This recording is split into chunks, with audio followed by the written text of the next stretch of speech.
are gonna bring Tara to the Philippines? But why? Why not? Di ba yun naman ang plano? Ang makuha si Tara for the collab?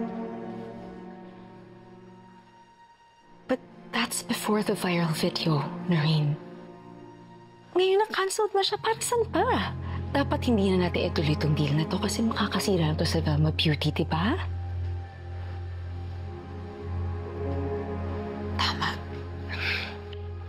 Tama ako. Sa bibig na huhuli ang isda. Sabi mo? Hindi na ako magtataka kung bakit ganyan ang reaksyon mo.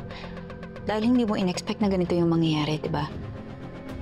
Na hindi pa rin namin iniwan si Tara even after what you did.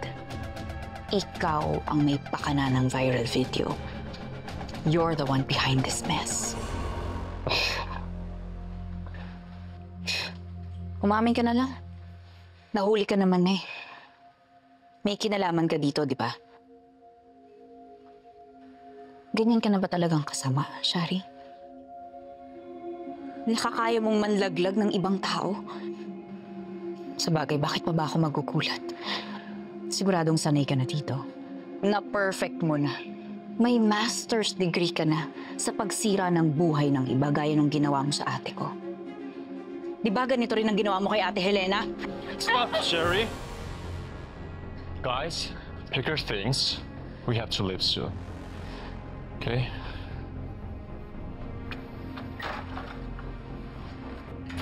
Noreen!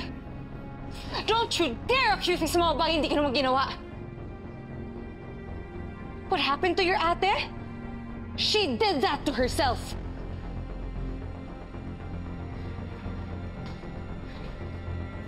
Talaga ba? Hindi ako naniniwalang gustong mawala ng kapatid ko. Baka nga ikaw pang may gustong mawala siya. Para ikaw ang umangat.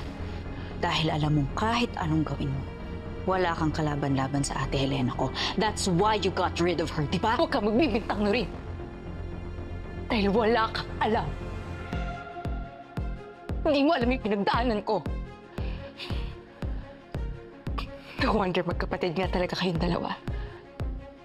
Because you're both paranoid, delusional psychopaths. Wag na wag mong sisiraan ang ate ko, Shari. Kung nagawa mo noon, hindi na ako papayag na mangyari pa ulit yun. Kung nakayan-kayanan mo ang Ate Helena ko, ibahin mo ko.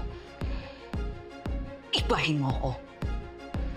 Hindi na ako papayag na magreyna-reynahan pa ang kamalditahan mo.